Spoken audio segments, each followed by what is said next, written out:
ऐसा भाव दे काही काय केलो एकदेशी गुणदोषी संपन्न अनंत कृपा विभूषित परम मंगलमय परात्पर अखिलेश्वर अकारण करुणा वरुणालय भक्तवांच्या कल्पतरु तळित वेंदित पितांबरधारी अखिल कोटी ब्रह्मांड नायक कर्तुम अकर्तुम अन्यथा कर्तुम परात्पर परमात्म्याच्या सेवेकरता गायलेला अभंग देहुडी वाशी ज्ञानेश प्रिय श्रीमंत संत जगद्गुरु तुकोबारायांचा अत्यंत सुंदर गोड असा त्याग चरणाचा अभंग असून प्रस्तुत अभंगाच्या माध्यमातून श्री तुकोबाराय विशिष्ट अशा प्रकारच्या भावाची मागणी करतायत. विढला विढला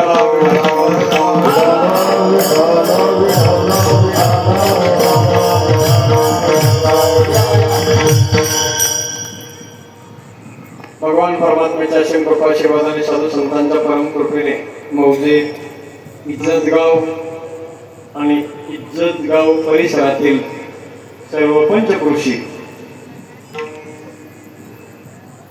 पंचक्रोशीच्या आणि इज्जतगावकर ग्रामस्थ मंडळींच्या अथक आणि अनमोल सहकार्याने संपन्न होत असलेला भव्य आणि दिव्य हा अखंड हरिनाम सप्ताह तथा श्रीमद देवी भागवत महापुराण कथा ज्ञानयज्ञ उत्सव सोहळा जगदंबा परांबा भगवती मातेच्या या पवित्र प्रांगणामध्ये हा गोड उत्सव आणि हा सोहळा संपन्न होत असताना चालू वर्षाच्या या जागराची अर्थात काल्याच्या पूर्व संध्येची कीर्तन सेवा समस्त ग्रामस्थ मंडळींच्या करवी या सेवेचं निमंत्रण माझ्यापर्यंत पोहोचून सर्व कार्यकर्ते मंडळी सर्व ग्रामस्थ मंडळी अतिशय सुंदर गोड असं आयोजन नियोजन सर्व ग्रामस्थ मंडळींनी केलेलं आहे. अनेक परिसरातील संत महंतांचा आशीर्वाद या उत्सव आणि सोहळ्यासाठी लाभतो आहे.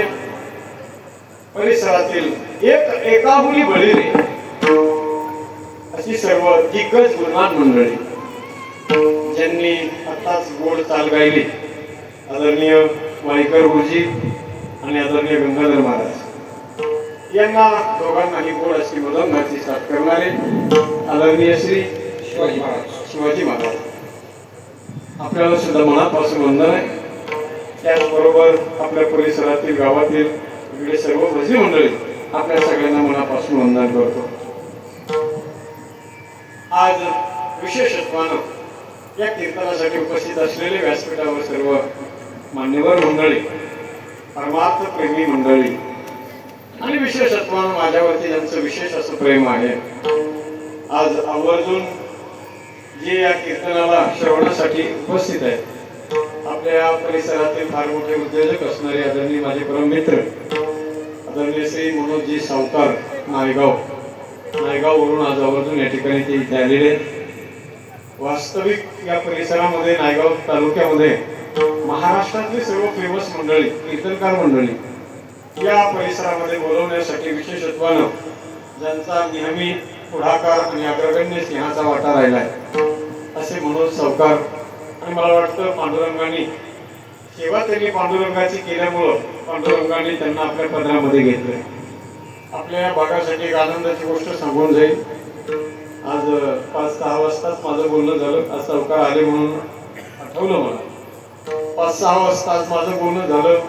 आदरणीय आपल्या महाराष्ट्राचे उपमुख्यमंत्री माननीय शिंदे साहेब त्यांचे खाजगी प्रिय असणारे आपल्या जिल्ह्याचं वैभव आदरणीय बालाजी पाटील खतगावकर आणि साहेबांचा आणि माझा अत्यंत परिवारासारखा जिव्हाळ्याचा संबंध आहे. सहज बोलणं झालं तेव्हा त्यांनी मला सांगितलं की या तुमच्या वारकऱ्यांच्यासाठी एक आनंदाची बातमी म्हणले तुम्हाला देतो. म्हणलं काय देणार आहे साहेब तुम्ही? तेव्हा त्यांनी सांगितलं म्हणले तुमच्या वारकऱ्यातला एक प्रतिनिधी आम्ही पंढरपूरला पांडुरंगाची सेवा करण्यासाठी पंढरपूरच्या संस्थांवर पाठवत आहोत. मग मला उत्सुकता वाटली. म्हणलं कोण आहे ते? त्यावेळेला त्यांनी नाव सांगितलं मनोज पाटील आमचे सावकार आणि अतिशय आनंदाची गोष्ट आहे. त्याचबरोबर आदरणीय आमचे नरेंद्रजी येरावर साहेब पत्रकारही आहेत आणि परमार्थामध्ये विशेषत्वाने त्यांचं प्रेम आहे. त्यांचे शेजारी त्यांचे मित्र आहेत आदरणीय आमचे अरविंद महाराज विशेषत्वानं त्यांचीही आज उपस्थिती आहे. उमरीवरून आलेले व्यासपीठावर पुन्हा आणखी कोणी महाराज मंडळी असतील आपल्या सगळ्यांना मनापासून वंदन करतो. समोर बसलेले आदरणीय वंदनीय महाराज आहेत, त्यांचे शेजारचे महाराज, आता नाव मला माहिती नाही, पण इथूनच वंदन महाराज स्वीकार करा. आपण सर्व ऐकणारे रसिक श्रोते सज्जन भक्ती माता, युट्यूब बोले दादा, सौशिष्टी बोले दादा, आपल्या सगळ्यांना मनापासून वंदन करतो. खरोखर दृष्ट लागेल असं गोड आयोजन आणि नियोजन, ज्याप्रमाणे भव्य दिव्य मंदिर आहे त्याच प्रमाणात तितक्याच तोला मोलाचं आयोजन सुद्धा केलेलं आहे. हे बघा, खऱ्या अर्थानं गावातली माणसं श्रीमंत किती आहेत, गावातल्या माणसाची श्रीमंती ही कशावरून ठरत असते. तुमच्या जवळ असलेलं तुमचं बँकेचं जे पासबुक आहे, त्या पासबुकवर तुमच्या अकाउंट मध्ये किती बँक बॅलन्स आहे हे कुणी तपासायला येणार नाही. गाव किती श्रीमंत आहे, गाव किती दर्जेदार आहे आणि गाव किती मोठ्या मनाचं आहे हे कळतं सज्जन. अहो, गावाचा सप्ताह जेवढा मोठा तेवढं गाव मोठंच असतं. आणि नावासारखंच कार्यक्रम आहे, इज्जत गाव नाव आहे ना. हो, मग गावाचं नाव जर इज्जत गाव असेल तर कार्यक्रम बी इज्जतीतच असला पाहिजे. आणि म्हणून विशेषत्वानं गेल्या अनेक महिन्यापासून, मला वाटतं 1-1.5 महिना झाला असेल, सारखं फोनवरती संपर्क आहे. वास्तविक आज अतिशय मोठा त्याग करून आज इथे आम्ही उपस्थित आहोत. माझे श्री गुरु सद्गुरु राष्ट्रसंत मोरारी बापू यांची शुकताल, ज्या ठिकाणी श्रीमद भागवत कथा सुखदेव भगवंतांनी राजा परीक्षितीला सांगितले, त्या ठिकाणी कथेला प्रारंभ झालेला आहे. आम्हाला कालच जायचं होतं, परंतु आजच्या या सेवेमध्ये आम्ही मागं पुढं करण्याचा प्रयत्न केला. दिलीपरावला विनंती बी केली, ते म्हणले, त्यांनी बी प्रयत्न केले, माधवराव पाटलांनी बी प्रयत्न केले, पण अशक्य गोष्ट असल्यामुळे ते झालं नाही. म्हणलं हरकत नाही, ही भगवंताची इच्छा. आपल्या मनासारखी गोष्ट ज्या वेळेला होते तेव्हा असं समजायचं देवाची कृपा, आणि आपल्या मनापेक्षा जरा विरुद्ध झालं तर समजायची देवाची इच्छा आहे. विठ्ठला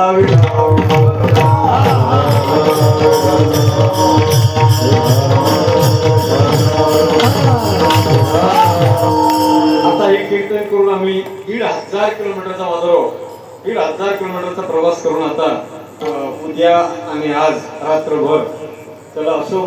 पण इथं आल्यानंतर खऱ्या अर्थानं हा सगळा प्रकारचा थकवा आणि शिरभाग निघून गेला. अतिशय दैदिप्यमान असणारा हा सुंदर गोड उत्सव, आणि या उत्सवातील आजचा खऱ्या अर्थानं सज्जन हो काल्याच्या पूर्व संध्येचा अर्थात जागराचा हा दिवस आहे. जरा माझ्याकडे बारकाईने लक्ष देऊ नका. ऐकणारे तुम्ही रसिक श्रोते सज्जन आहात. काय कीर्तनाला जरी 15-20 मिनिटं उशीर झालेला असला तरी शहाणा ड्रायव्हर त्याला म्हणायचं जो टायमात नेऊन गाडी पोहोचवतो. विठ्ठला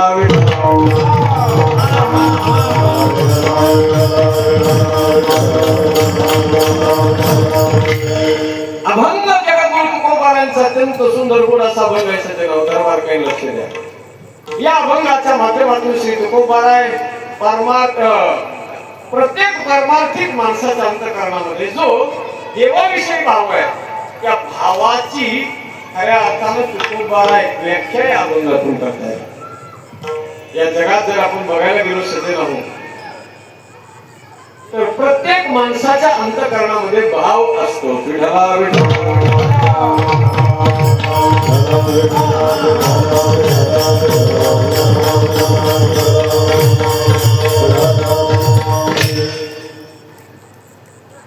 आज अभंग जगद्गुरु तुकोबारायांचा गोड असा मागणी प्रकरणातील अभंग आहे.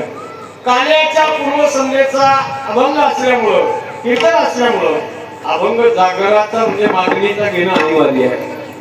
आणि तो मला घ्यावा लागला. वायकर गुरुजी सारखे, गंगाधर महाराज सारखे, इकडे हे सगळे भडकरी वारकरी मंडळी आणि असल्यावर काय तागाव प्रमाणासारखे कीर्तनकारणी करून जमत नसतंय. नियमात चाललं पाहिजे. हे जर नियमात चालत असेल तर आपण बी नियमातच चाललं पाहिजे. इकडं पुणे मुंबई कळत कोणत्या दिवशी कोणता अभंग घ्या, त्याला काय नाही, येडीला सासरण माहेर सारखंच आहे. पण इकडे मात्र तसं जमत नाही.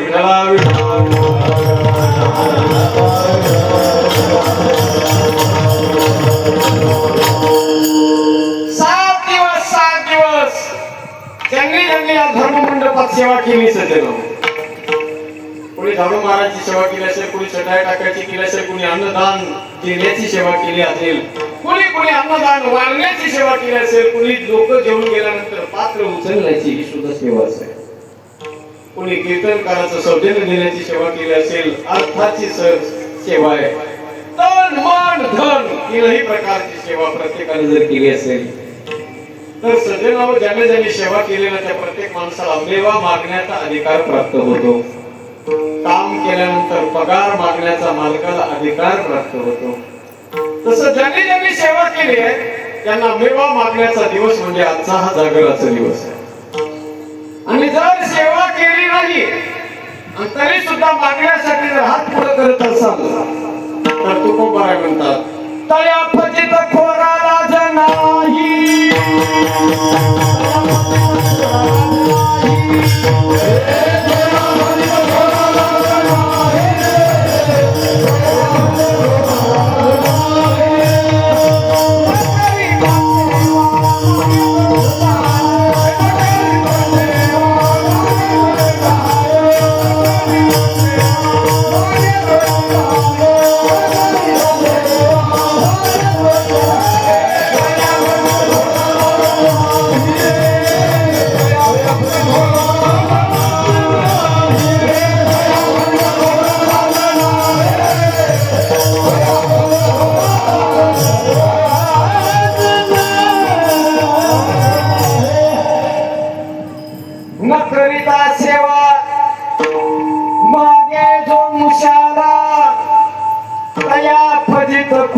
लाज नाही. सेवा केली नाही मेवा मागायला हात पुढे करतो. तुकोबाराय म्हणतात तो निर्लज्ज आहे, निर्लज्ज आहे. काम न करता मालकाकडे पगार मागायला जाणं निर्लज्जपणाचं लक्षण आहे. मग ज्यानं सेवा केली सज्जन हो मेवा त्यांनीच मागावा. पण प्रश्न इथे निर्माण असा होतो बघा, देवाच्या दरबारात सेवा करणं वेगळं आणि बाकी भौतिक जगामध्ये सेवा करणं वेगळं. बाकीच्या ठिकाणी संसारात केलेली सेवा वेगळी, देवाच्या दरबारात केलेली सेवा वेगळी. संसारात जर तुम्ही सेवा केली तर तुम्ही 100% त्याचा मेवा मागा.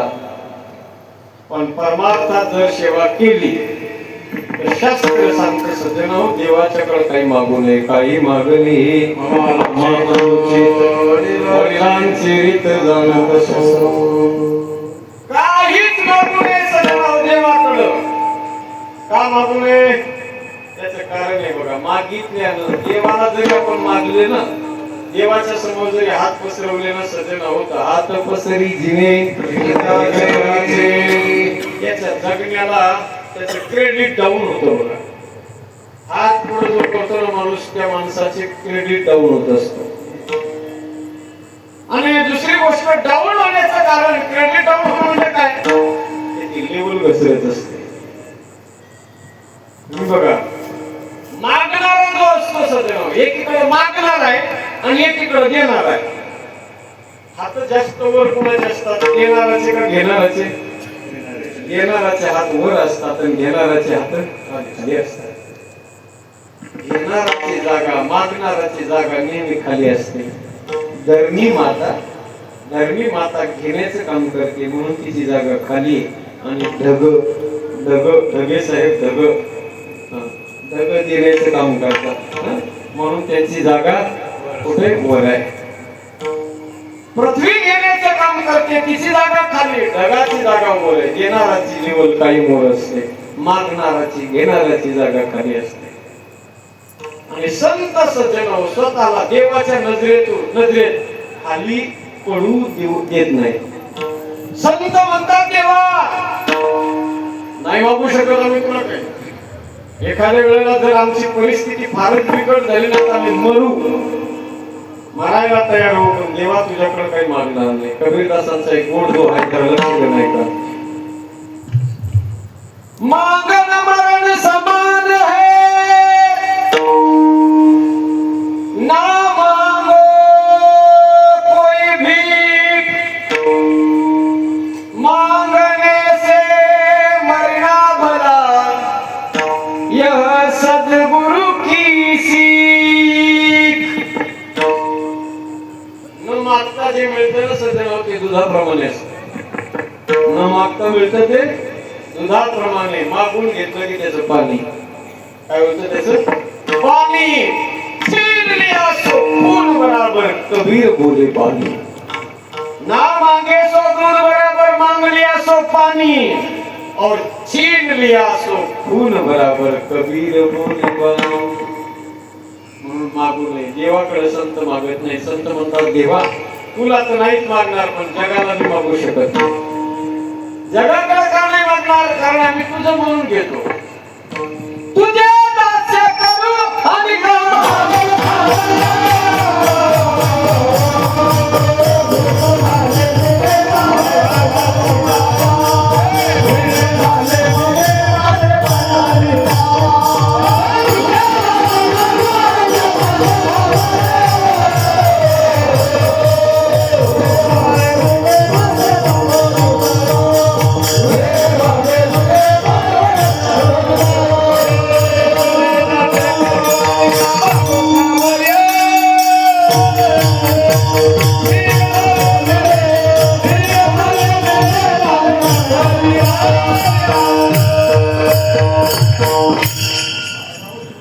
तुझे दास्य करू आणि का मागो खावया.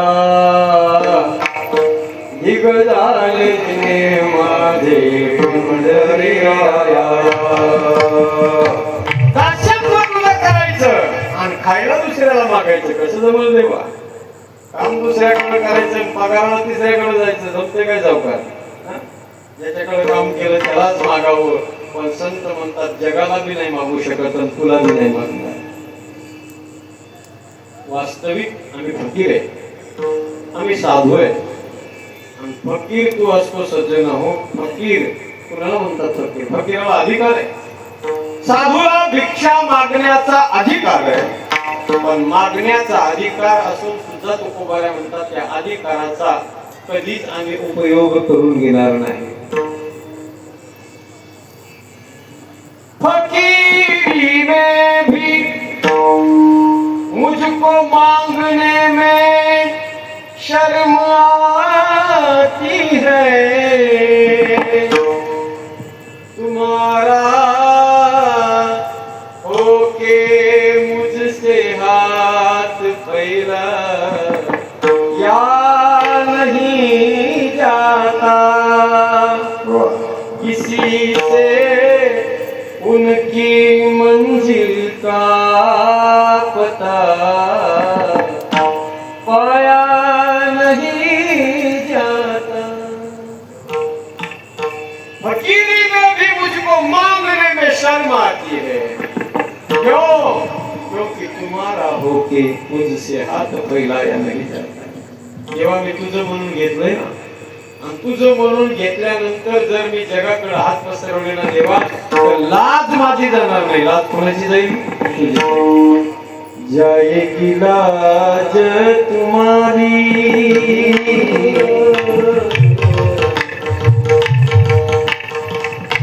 एखादा राजा आणि त्या राजाच्या राणीनं कटोरा घेतला. कटोरा हातात घेतला आणि गल्लोगल्लीत जाऊन घराघरात दारादारा जाऊन भीक मागायला लागली. चौकदार कोण? कोण? कोण? राजाची राणी. लक्ष द्या. राजाची राणी भीक मागायला लागली गावागावात जाऊन. राजाच्या राणीनं हातात कटोरा घेऊन भीक मागणं हा राणीचा अपमान नाही. अपमान कोणाचा आहे? राजा. देवा मी तुझं म्हणून घेतो. देवाला काय कळत नाही कसं देणं. देवाला मागायची काय गरज आहे? त्याला कळतंय. कबीरदासजी म्हणतात चिट्टी के पैरों में घुंघरू बांधे, वो भी अल्लाह सुनता है, बाकी होकर बाप पुकारे, वो क्या साहिब बहिरा है. सगळ्या जगाचं त्याला कळतंय सज्जनावर. म्हणून तुकोबारा म्हणतात देवा आम्ही काही मागू शकत नाही. आणि ऐका जरा लक्ष देऊन ऐका. एक महत्वाची गोष्ट सांगतो तुम्हाला. जगात सगळ्यात जास्त वाईट जर गोष्ट कोणती असेल तर ती गोष्ट आहे मागणं. 11 गोष्टी शास्त्रकारांनी वाईट सांगितल्या. त्याच्यात 11 पैकी सगळ्यात वाईट आहे मागणं. लक्ष देऊन ऐका. 11 गोष्टी कोणत्या कोणत्या बघा. बुरो प्रेम को पंथ बुरो जंगल में वासो, बुरो नारी को नेह बुरो मूर्ख में हासो, बुरो सुमति से बबू बुरो भगिनी घर वाली, बुरो नार पुलक्ष सास घर बुरो जमाई, बुरो पेट पंपाल को बुरो सुरन में भागनो, कभी गंगा कहे सुनो शाह अकबर, सबसे बुरो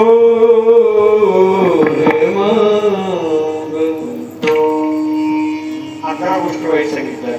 प्रेम करत असताना एका जातीपातीचा धर्माचा विचार करून केलं जातं ना, ते प्रेम वाईट गोष्ट आहे. कारण प्रेमामध्ये जात नाही, धर्म राहत नाही, प्रेम में नियम नहीं होता. जिथे प्रेम असताना सज्जन तिथे नियम नसतो. माझ्या परमात्म्याने, रामचंद्र परमात्म्यानं शबरीच्या घरी जाऊन नुसते बोल तिचे खाल्ले फक्त प्रेमामुळं. कोण होती शबरी? वेळ जाती. अधम ते अधम अधम अति नारी, इन मग में मति मंद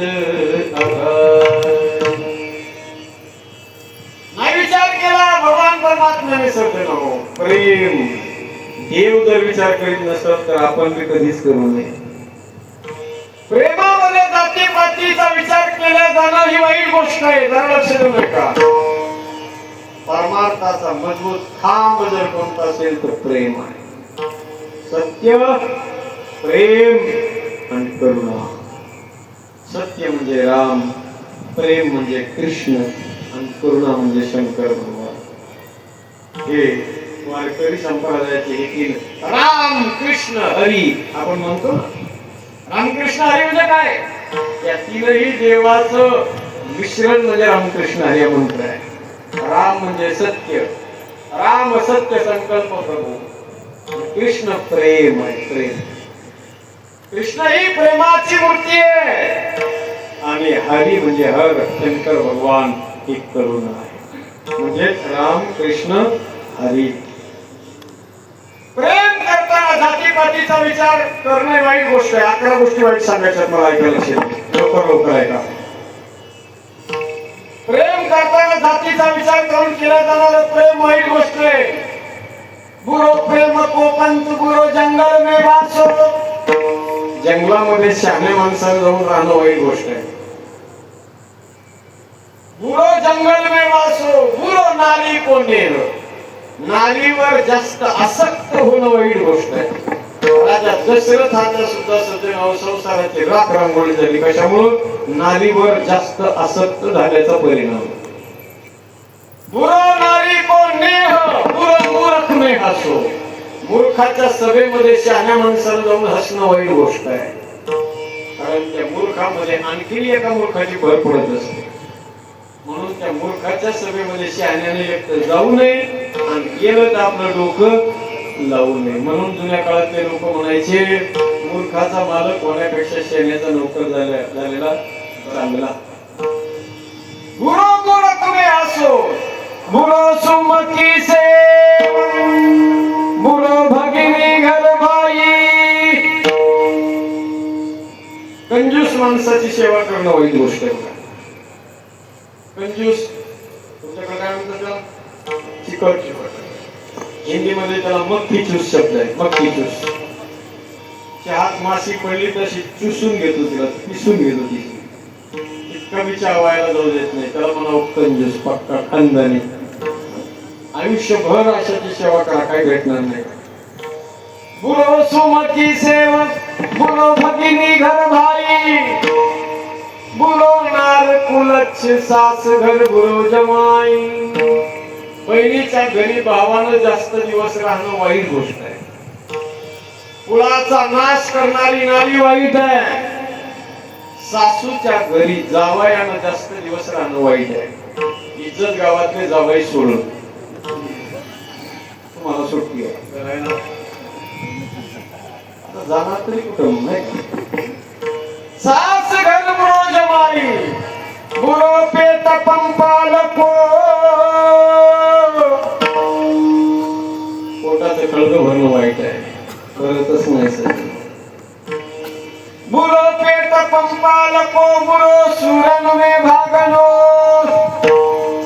युद्धामध्ये शत्रू आपल्या बरोबरच ठरत असताना युद्ध सोडून पळून जाणं, हातातलं शस्त्र टाकून पळून जाणं वाईट आहे. कवि गंग कहे सुनो शाह अकबर, सबसे बुरा है मांगनो, सबसे बुरो है मांगनो. मागणं सगळ्यात वाईट आहे सज्जना हो का हो महाराज.